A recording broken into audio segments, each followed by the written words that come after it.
කරදරයක්ද වන්ද? ඕක ගැස්සුනේ. ගැස්සෙන්නේ නැද්ද බං? බාහිරින් කඩාපාත් වෙනවා වගේ දොරකඩ හිට ගත්තාම. මොකද කොහේ යන ගමන්ද? කෝස් ගිහලා එන ගමන්.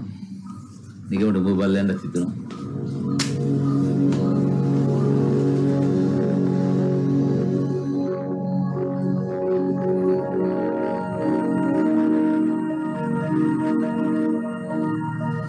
ඒ උඹ මේ කලබල වෙලා. උඹ මොකටද මේක මෙහෙට ගෙනාවේ? උඹ දන්නේ මේකේ මොනවද තියෙනවද කියලාද?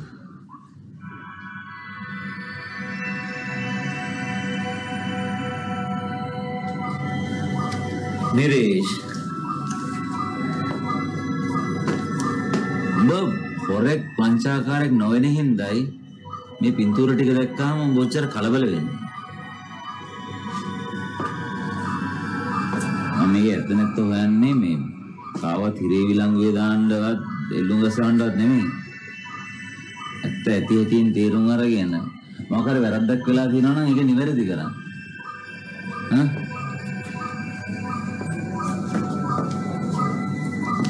මේක ඇත්ත කිව්වයි කියලා ඔබ නොවන්න පාව දුන්නා වෙන්නේ නැහැ නිරේෂ්.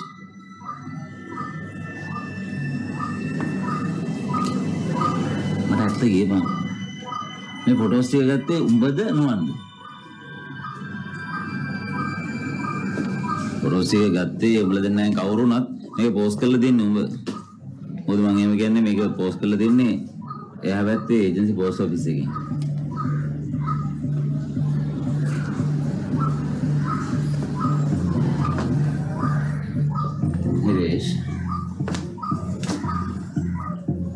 නොමන් පින්තූර ඉන්න ගමන් පින්තූර ගන්න මොකක් කර සිස්ටම් එකක් පාවිච්චි නොකළා නම් මේක ෆොටෝග්‍රැෆර් තුඹ පින්තූර ගත්තෙත් මං තැපල් කරෙත් මං. හැබැයි මගේ ඕනකමට නෙමෙයි. ඕනකම නුවන්ගේ. හේතුව මොකක්ද කියලා ඔබ දන්නවද? මං ඕවා දන්නේ නෑ බං. යාළුකමට කීවට කරා. එච්චරයි.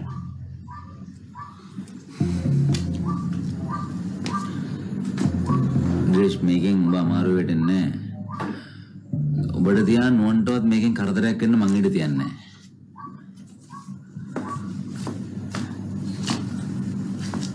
හැබැයි කාරණාව මොකක් වුණා එකෙක් මරණා කිව්වත් මේ වගේ වැඩවලට දායක වෙන්න එපා බං.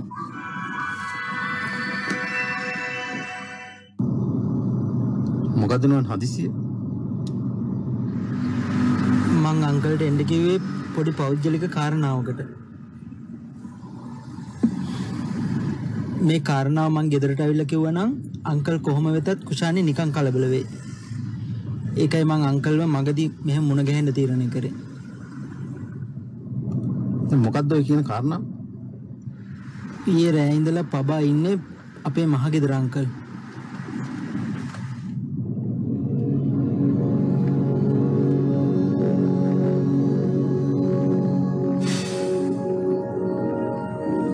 ඒක එහෙමුනේ අමන්තක වුණාටද? නෑ අංකල්. මේක ආමන්ත්‍රිතයා පබාලගේ ගෙදර අයවත් දන්නේ නැහැ. මොකද්ද එතකොට ඔය තියාගන්න තේරුම? මේක පබා ගෙදරින් තරහ වෙලා ආපු ගමන. බෑ කියන්න බැරිකමට උදව් කරා මිසක් ඒ අරුණා මේකේ වෙන කිසිම දෙයක් නැහැ.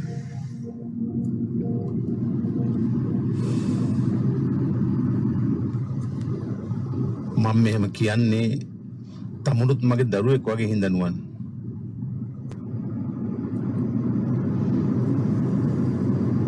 පබා කියන්නේ නැහැදිච්ච නරක කෙල්ලෙක් නෙවෙයි. නමුත් ඒ කෙල්ල අපේ සමාජයට ගැලපෙන්නේ නැහැ නුවන්. ඒ කෙල්ල කරන කියන හැම දෙයක් පිටිපස්සෙම වසන්ත ඉන්නවා. මේ ගමන ඔය ගෑණි ආවෙත් වසන්ත දැනුවත් උනා. මොනවා කොහොම කියාගෙන ආවත් ඔය ගමනේ අන්තිම අරමුණ මගේ අහිංසක කොල්ල අමාරුවේ දාන එක නුවන්.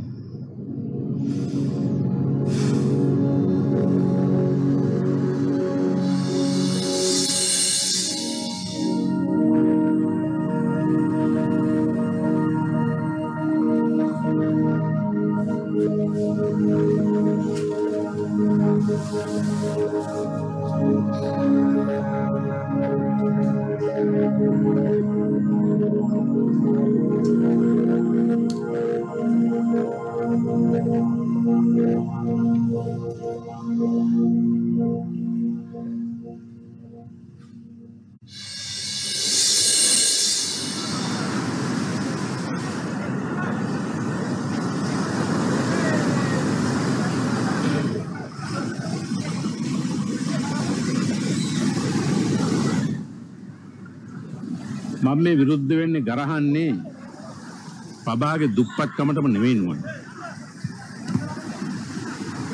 ඔය තරමටම නෝනත් මීට අවුරුදු 35කට උඩදී මම දුප්පත් මිනිහෙක්. මං කියන්නේ පවුලකට ලං කරගන්න බැරි තරම් වැරදි අඩුපාඩු මේ කෙල්ල ළඟ තියෙනවා කියන්නේ. කොටින්ම කියනවා නම් මේ කෙල්ලගේ තාත්තා අපේ ගෙදර බල්ලන ආපු මවි. ඒ තරක් නෙමෙයි. ඒ මිනිහා හොරෙක් වංචාකාරයෙක්. මං කොහමද නුවන් සමගිපුර වසන්තට බෑන කියන්නේ. උන් නෑ කපවත්තන්න පුළුවන් මිනිස්සුද? මට අංකල්ව තේරෙනවා අංකල්.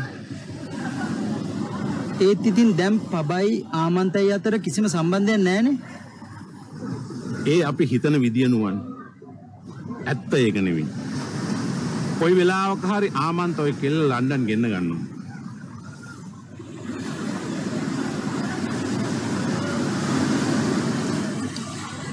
ඒක නතර කරන්න මට මොන හරි කරන්න පුළුවන්ද අංකල්? ඔව් නුවන්.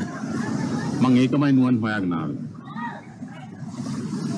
ඔය කෙල්ල ආමන්තගෙන් උදුර ගන්න පුළුවන් එකම ක්‍රමේ ඔය කෙල්ල ගැන ආමන්තගේ හිත කලකිරවන එක.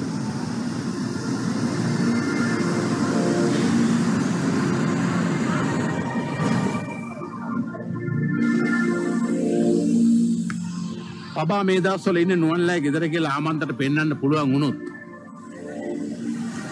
ආමන්තට ඔය කෙල්ල එපා වෙනවා.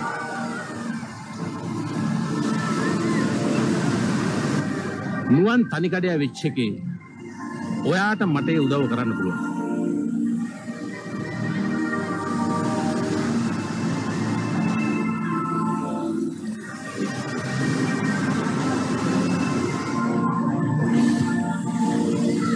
මං තාත්තා කෙනෙක් නුවන්. ඔයාගේ නැති වෙච්ච තාත්තා ගැන හිතලවත් මට පිට වෙන්න.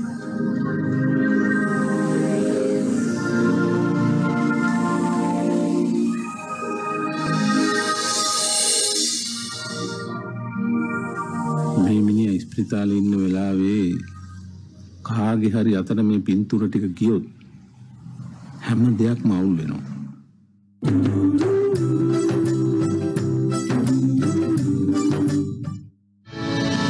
නෝද අදත් මේ ඉන්න වෙන්නේ. ඇයි?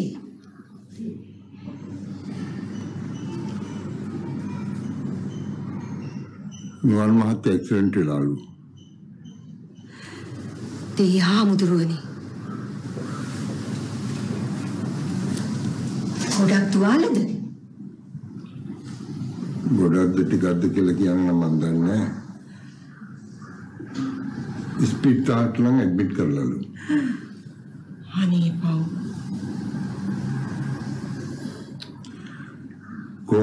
කොහොම හරි ඇහිරෙන තරමක් ඇහිරෙන්නේ අපේ නිදහස තමයි.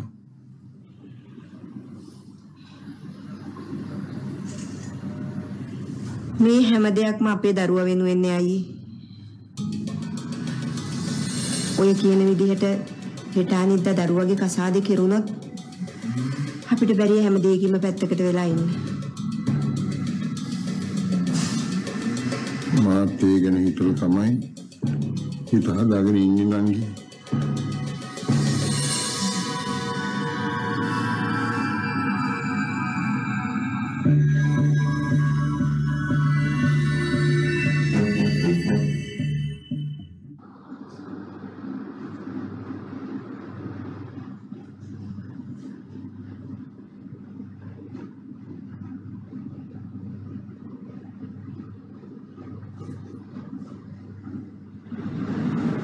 අන්තිම කාලේ මහත්තයාගේ වේගය වැඩි වුණා මහත්තයා.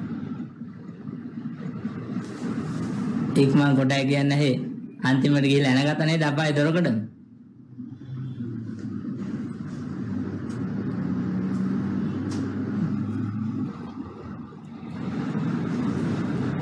දැයිදිමක් වන්ද. දැන් තියෙන්නේ ඩිංගක් ඇඳට වෙලා ඉඳලා අතේ පයේ හයි හත්ති අරගෙන නැගිටින්නයි. ආවත ඒව ගැන හිතක් හිතන්න එපා. ඒව කරන්න මං ඉන්නවා. මහත්තයාට දින වෙලාවට මගේ ගතමනාව දෙන එක විතරයි මම. දැන් නම් ඉස්සර වගේ නෙමෙයි මහත්තයා. ගතමනාව හම්බුනේ නැත්තම් වාරේ වැඩලා හිටියත් වතුර උරක් දෙන්නේ නැහැ. මනුස්සකමට වැඩ ගන්න කියලා ඇති බලන් පරිප්පු කාලා දින මිනිහෙක් මං. නෑනුක හිටපම් මිනිහා.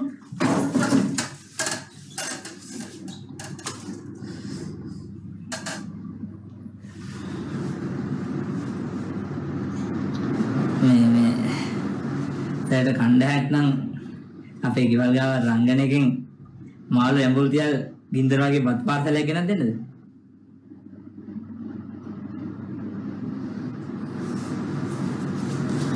දුන්නොත් මාළු නම් කයි.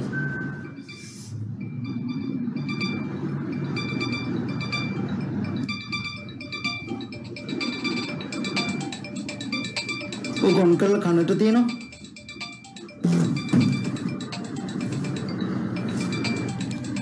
ඔක ඕපන් කරලා ලෙෆ්ට් එකේ තියෙන බටන් එක ප්‍රෙස් කරනවා. ඒක ඔල්ලහක් කළා.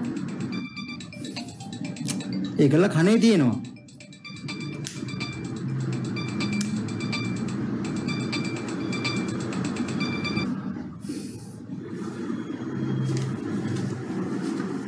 සමුසික නෙවෙයි ඇයිසේ? මගේ. ඒක තමයි. මං ඉඳලා මේ කනට කරගන්න කියන මේ මොකද කියලා. හලෝ. මොකද නුනේ? පොඩි ඇක්සිඩන්ට් එකක් වුණා අංකල්.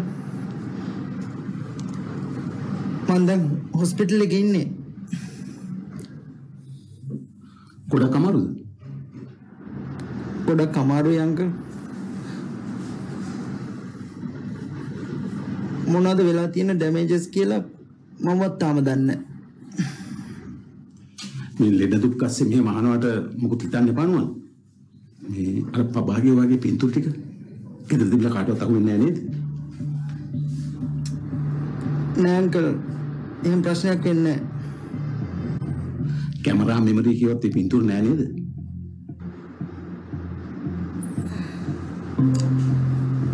මට මෙතන ඒ ගැන කතා කරන්න බෑ අංකල්. අපි හම්බෙලාම කතා කරමුකෝ.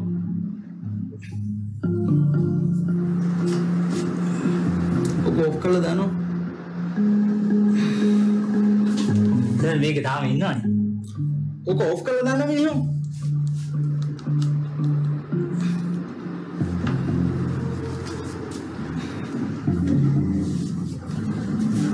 දැන් මේ අර අපේ ගමේ රංගනයකින් මෝල්ටල් මික් දෙයක් දෙන්නද අපි දෙන්නද බොන්නේ?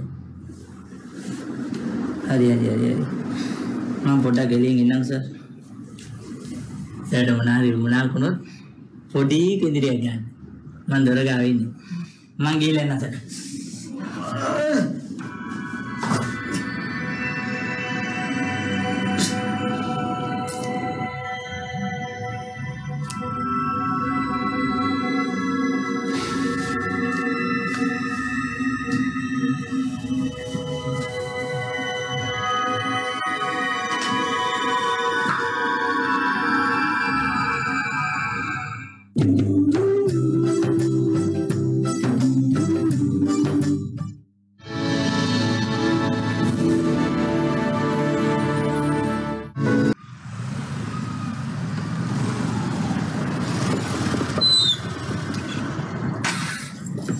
දැකද පවුනානේ වසන්තයි. ඒ උත්තර පරක්කුයි. මම ලාවට නැගත වෙලාවට එන විත්තිය මම දැනගෙන හිටියා බා. ඒකයි පරක්කුයි. කොක්කුවා කාලවිල පහන් පත්තු කළා දැන් කාමරේට ගියා. මාත් එන එක දාලා එන්න. හලෝ. වරෙන්. මෙතන මොකද වෙන්නේ කියලා බලන්න.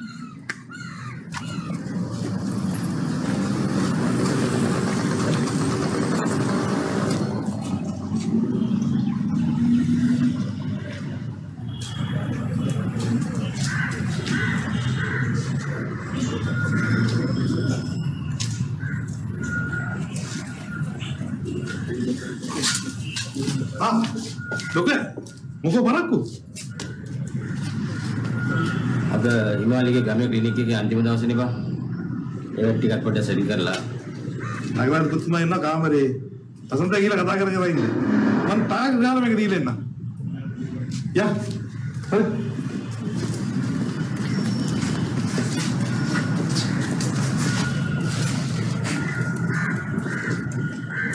ඒ නගවල් පුතුමා කිව්වේ කොහෙද?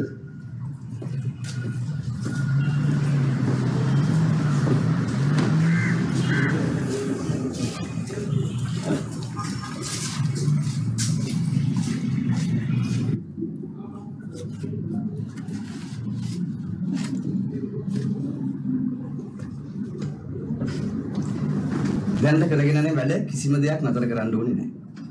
මට ඕනේ මේ වැඩ ටික වඩා හොඳට හරියට කරන්න. මෙතනදි කොමසාරිස්තුමාට මේ වැඩ ටික පිළිවෙලට හරියට කරගෙන යන්න මම පූර්ණ බලතල දෙන්නම්.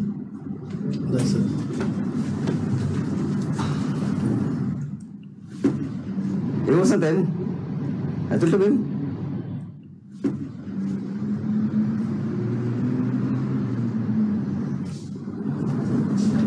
ඒවන කොමසාරිස්තුමා හැම වැඩකම ෆයිල් ටික එක ගොඩකට ගන්න.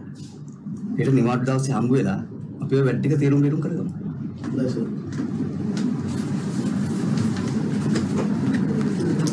වසන්ත වැඩි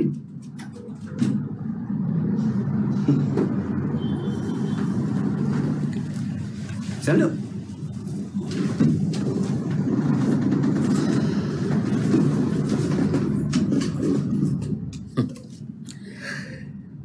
මේ වගේ වෙලාවක එන්න ඕනේ කොහොමද කියලා මම දන්නේ නැහැ බං. ඔබ එන්න කිව්වා මං ආවා. මට උඹ ගැන ආඩම්බරයි බං. අද උඹ ලොකු මිනිහෙක්. මං උඹ ගැන හදවතින්ම සතුටුයි. මට වැඩේට පුල් හොල්ම. එන්න සර් වෙළඳ සංගමේ සභාපතිගේ අපොයින්ට්මන්ට් එක 9ට. දැන් එයාලා ඇවිල්ලා ඉන්නේ සර්. ඒ කන්ෆරන්ස් රූම් එකේ වාඩි කරවන්න මං එන්නවා. හොඳයි සර්. මම රැවින් නෑරලා ආයෙත් ඇවිත් යන්න එන්න ලොකෝයි. දෙදි මේ වැඩ ටික සත ගාලා ඉවරක් කළා දාගන්න බෑ. ඔව් ඉතින් අපිට ගොඩනගලා හම්බෙන්න වෙයි. ඔබ වැඩේට බහපන්කෝ. මම ඇස්කොට් ලව් ආට එකේ හැට දම්වන්න. එතකොට ලොකෝයි ගමන බිමක් එකකින් යන්න පුළුවන්.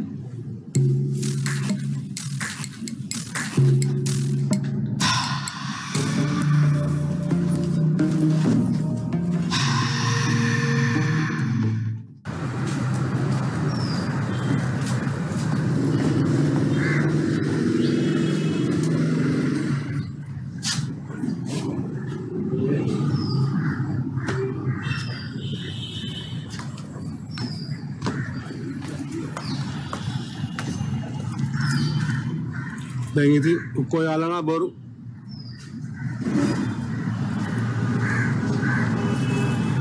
කුරුල්ලෝ මිටින් අත්හැරියාම උට ලගින ගහගෙන කියලා දෙන්න ඕනේ නෑ බං. යා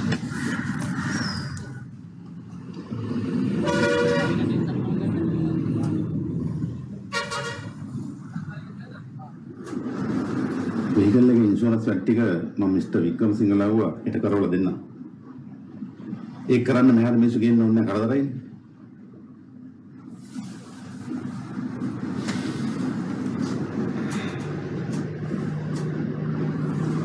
දම්සිරි සර් මොනාරි බොන්න ඕන මං ගිහලා කයි ගාලා ගෙන්න.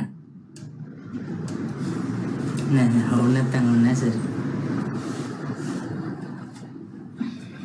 දම්සිරි ටික ඇලියෙන් ඉන්න. හොඳයි සර්.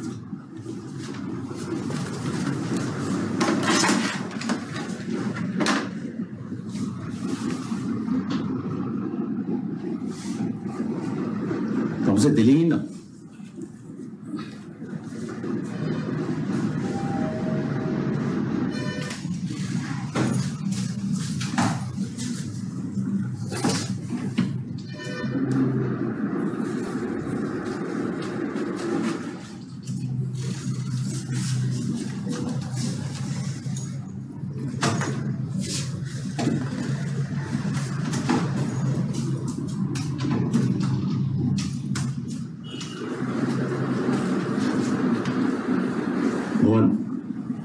පින්තූර ටිකවත් කැමරා එකවත් අහුවෙන තැනක නෑනේ.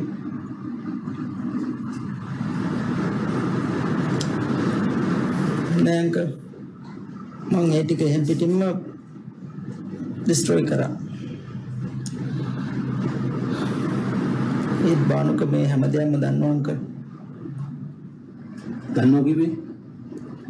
මේක මම නිරේෂ්ලවා කරපු බව බානුක දැනගෙන.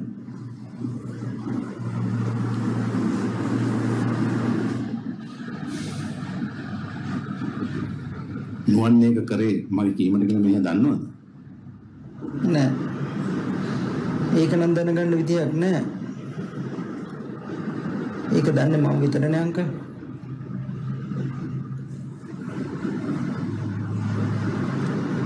දැන් ඔක්කොම හිතාගෙන ඉන්නේ මේක මම මගේ සල්ලාලකමට කරපු වැඩක් කියලා අංකල්.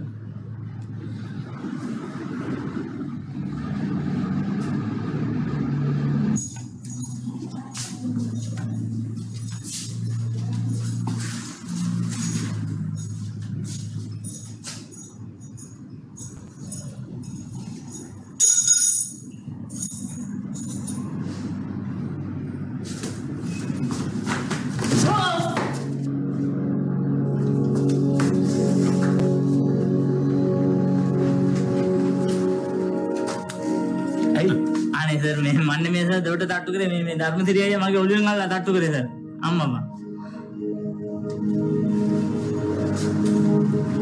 අනම්ගේ දෙයක් අහද්දි දකිද්දි හිතට දැනෙන ගණිතේ 60 මැල්ල හොට බිම ඇනිච්ච ඔයගොල්ලන්ට තේරෙන්නේ නැහැ කොල්ලෝ වෙච්ච අපිට නිසා ඔබට කොල්ලා කියන්න තුණා මීට අවුරුදු 15කට 20කට උඩදී ඔබ දැනගනි 60 පැන්නක් තාම බොටවඩා කෙලින් කටින් ඉන්න විත්තිය කෑගන්න එපා මේ අපි ඇවිල්ලා ලෙඩේ බලන්න මිසක් මේ ඕමි ගන්න නෙමෙයිනේ. බුබුල කාර්යයට කතා කරනකොට වඩා හොඳයි කට බිමුලා ගන්නවා. එයන්ද? හරි.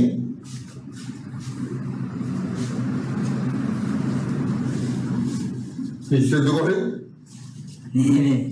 ඒ අයියාට මාම ගැන ඕම හිතන්නේ නැති නේද?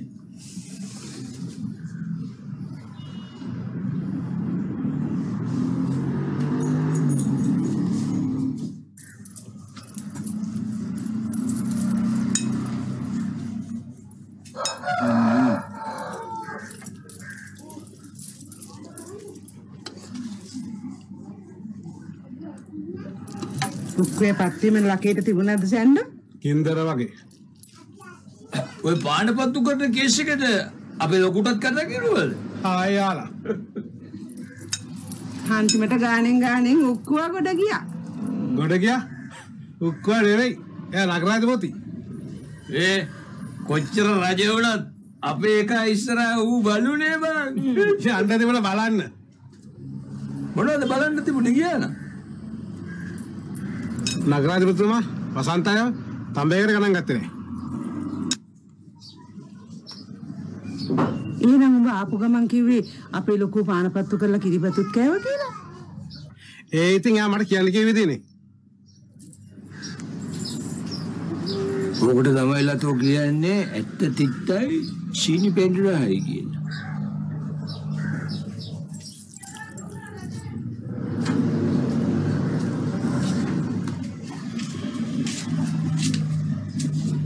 මං අපේ කාට හැමදාම කිව්වා ඇතිදා සීනි නැතිදා ගෝණි කියලා. ඌ පිළිගත්තද නෑනේ. ඌ හැමදාම try කළේ වටේ පිටේ ඉන්නේ ඌ සිංහාසන ආරූඪ කරලා ඌ රජසප විඳිනවා දකින්න. දැන් ඉතින් ගෝ දැක්කේ බලාගත්තේ.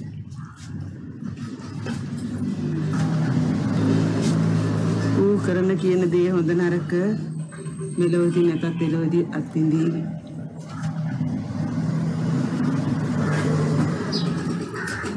මට හිතා ගන්න බැරි කුසෙන් වදාපු බෝසත් ගතගුණ තිබුණු කොල්ල රටේ ලෝකේ උන්ට අජාසත් උනේ කොහොමද කියලා